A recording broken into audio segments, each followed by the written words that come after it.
नमस्कार साथियों, आज हम लोग जैव विविधता बायोडाइवर्सिटी किसे कहते हैं। अब सिंपल सी इसकी परिभाषा आप देख लें कि किसी भी परितंत्र में अधिक से अधिक जीवों का होना, चाहे वो जीव जंतु हों चाहे पेड़ पौधे हों, तो भिन्न भिन्न प्रकार की प्रजाति के जाति के जब जीव जंतु किसी भी परितंत्र में किसी भी वातावरण में होंगे तो उसको जैव विविधता, इसको इंग्लिश में कहते हैं बायोडाइवर्सिटी, जैव विविधता।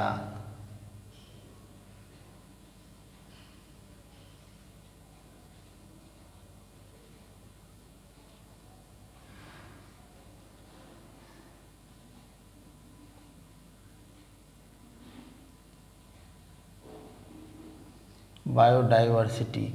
अब जैव विविधता के लिए किसे कहते हैं, नहीं किसी भी क्षेत्र में किसी भी परितंत्र में अधिक से अधिक जीवों का, यानी अधिक प्रकार के, यानी एक ही प्रकार का, वो तो एक प्रकार के अगर जीव होंगे तो जनसंख्या वृद्धि हो जाएगी, लेकिन अधिक प्रकार के जीव होंगे, जैसे सभी प्रकार के जीव हों, छोटे से छोटे जीव से लेकर के बड़ा से बड़े जीव हों, छोटे से छोटा पौधा से लेकर के बड़े से बड़े पौधे हों, अधिक प्रकार के जीव जंतुओं की अधिकता जिस परितंत्र में हो, जिस इकोसिस्टम में होगी, उसको क्या कहेंगे, जो है बायोडाइवर्सिटी या जैव विविधता कहेंगे। दूसरी चीज़ है कि यानी जैव विविधता किसी परितंत्र में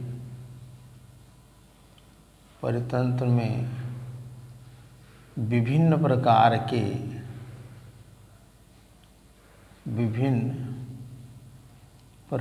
के जीवों का होना।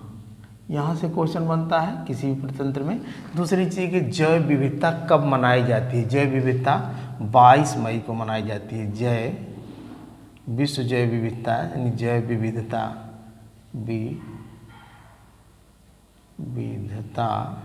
कब मनाई जाती है, 22 मई को मनाई जाती है। दूसरी चीज़ है कि जैव विविधता शब्द का प्रयोग किसने किया था। जैव विविधता शब्द का प्रयोग तो वाल्टर जी सोरेन ने किया था। इस शब्द का प्रयोग किसने किया था। शब्द का प्रयोग वाल्टर जी सोरेन ने किया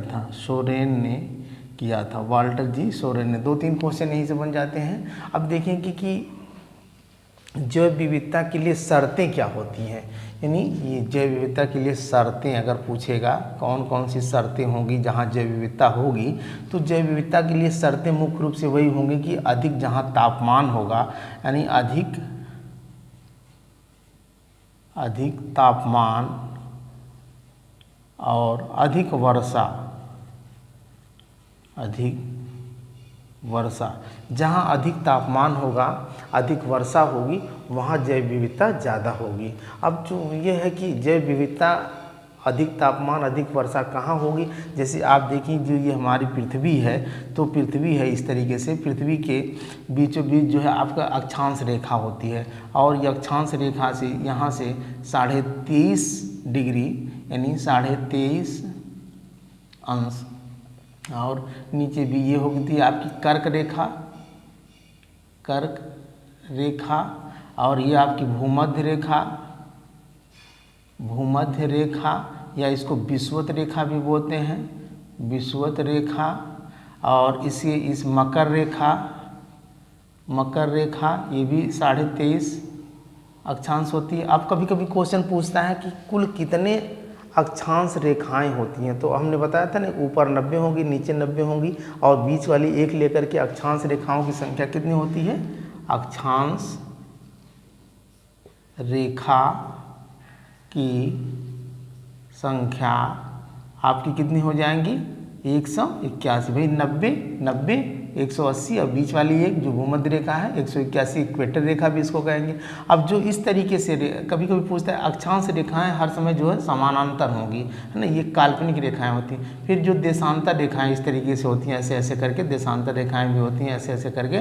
तो देशांतर रेखाओं की संख्या कितनी होती है, यानी देशांतर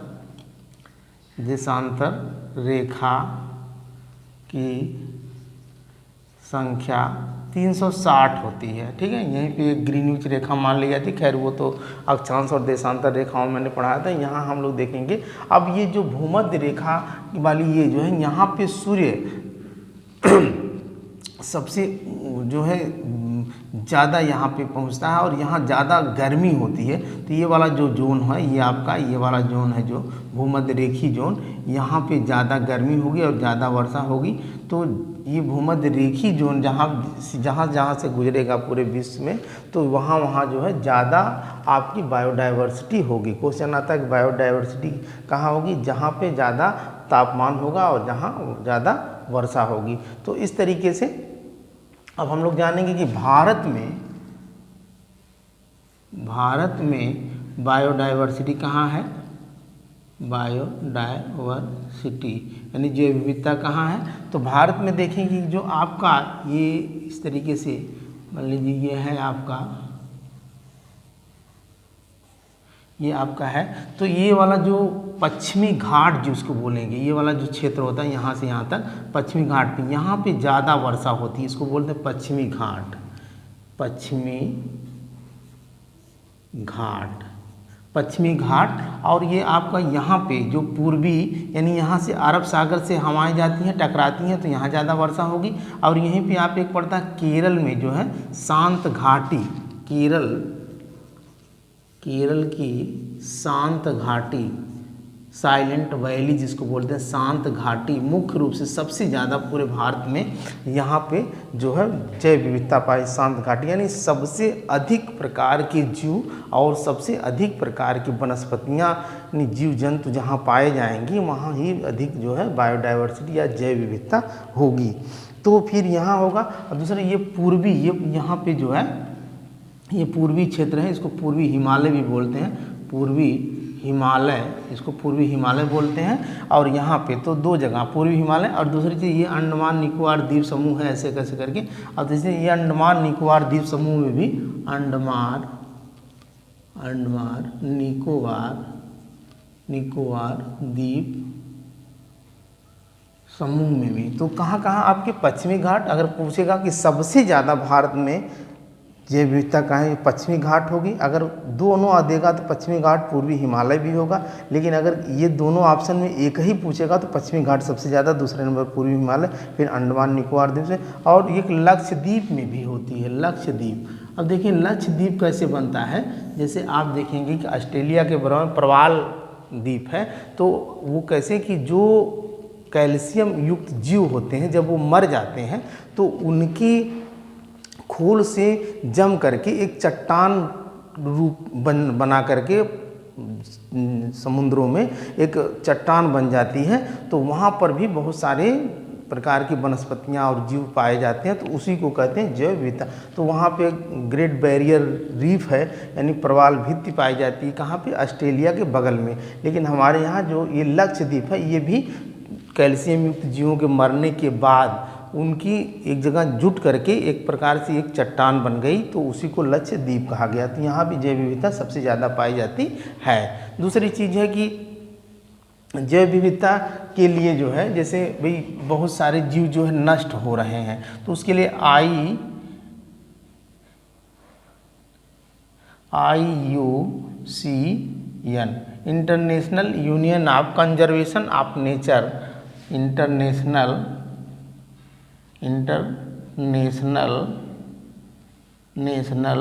यूनियन ऑफ कंजर्वेशन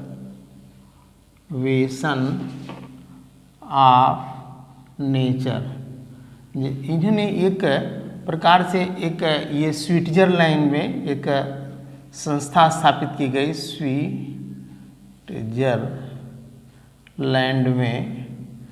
में इसकी स्थापना हुई। और ये इन्होंने कहा कि जो भी प्रजातियां विलुप्त हो रही हैं, जैसे आप देखें कि भारत में बाघ की प्रजाति विलुप्त हो रही है और बहुत सारे, चूँकि इसके पहले भी बहुत सारे जीव जैसे डायनासोर वगैरह तो विलुप्त हो चुके हैं। तो अगर 50 वर्षों तक किसी भी परितंत्र में, किसी भी वातावरण में अगर 50 वर्षों तक कोई भी जीव, कोई भी वनस्पतियाँ 50 वर्षों तक कोई भी वनस्पति या जीव अगर नहीं पाया जाएगा तो उसे विलुप्त मान लिया गया। तो इस तरीके से एक रेड डाटा बुक, कभी कभी आता है red data book, red data book का नाम आप सुने होंगे। इसमें विलुप्त प्रजातियों का नाम लिखा जाता है, विलुप्त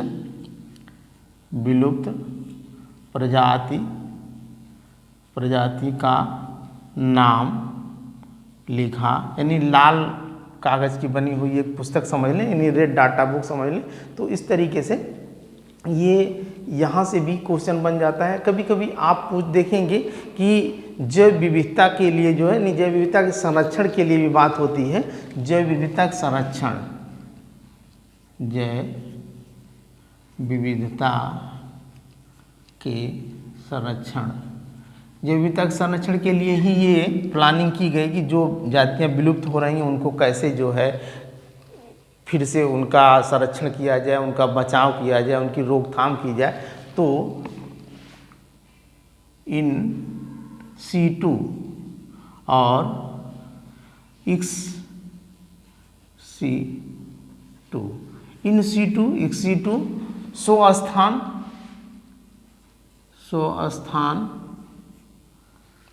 संरक्षण, बाह्य स्थान संरक्षण, बाह्य स्थान संरक्षण।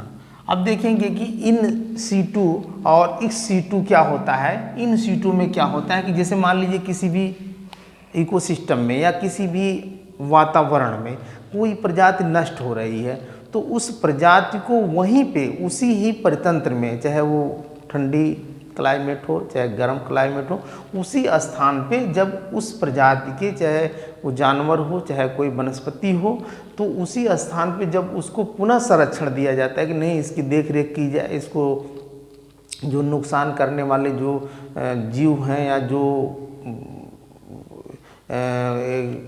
जिसके कारण इसको खतरा हो रहा है, उसको रोकथाम करके उसी स्थान पे इसको जो है फिर से जो है उसको एक तरीके से फिर से उसको मतलब बढ़ाया जाए, उसकी संख्या बढ़ाई जाए, यानी वो खत्म ना हो, यानी उसी स्थान पे अपने स्वयं स्थान पे उसकी संख्या को जो है बढ़ाया जाए, वो खत्म ना हो, इसको कहेंगे इन सीटू।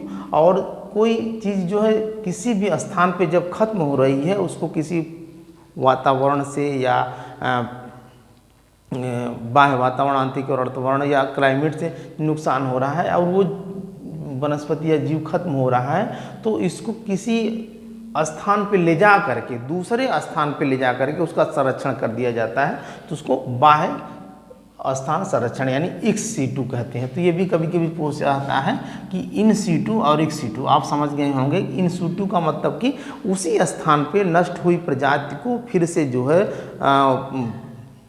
संरक्षण दे करके पैदा करना, यानी उसको खत्म न होने देना, इन सीटू कहलाता है। और जब कोई चीज़ नष्ट हो रही है, खत्म हो रही है, तो उसको वहाँ से हटा करके किसी दूसरे स्थान पे ले जा करके, प्रयोगशाला हो गया चाहे किसी दूसरे क्लाइमेट में ले जा करके उसको जो है पुनः स्थापित कर देना, वहाँ उसका फिर जो है पैदावार बढ़ा देना, एक्स सीटू कहलाता है। तो मैं समझ रहा हूँ कि आप समझ गए होंगे बायोडाइवर्सिटी के बारे में कि किसी भी परितंत्र में। अब देखें कि परितंत्र में जो है विभिन्न प्रकार के जीवों का होना, वनस्पतियों का होना बायोडाइवर्सिटी कहलाती है।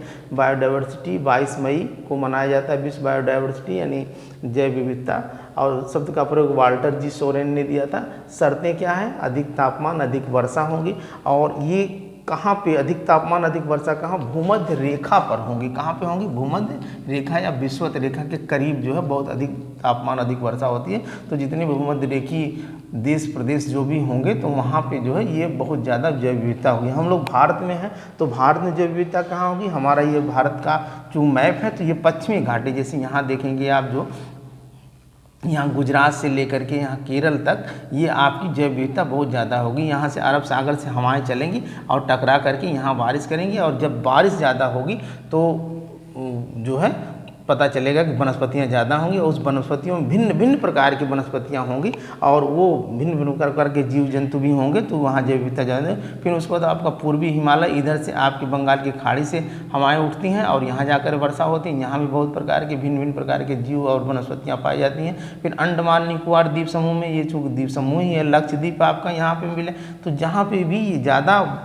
जीव पाए जाएंगे, ज़्यादा वनस्पतियाँ पाई जाएंगी वहाँ। दूसरा आपका international union of conservation of nature, जो स्विट्जरलैंड में इसको स्थापित किया गया कि जो है प्रजाति विलुप्त हो रही जातियाँ, पेड़ पौधों या जीव जंतुओं की जातियाँ विलुप्त हो रही हैं, उसके लिए जो है एक रेड डाटा बुक तैयार की गई कि उसको फिर से संरक्षण दिया जाए। संरक्षण के लिए इन सीटू और एक्स सीटू का प्रयोग किया गया। तो आज के लिए इतना ही, धन्यवाद।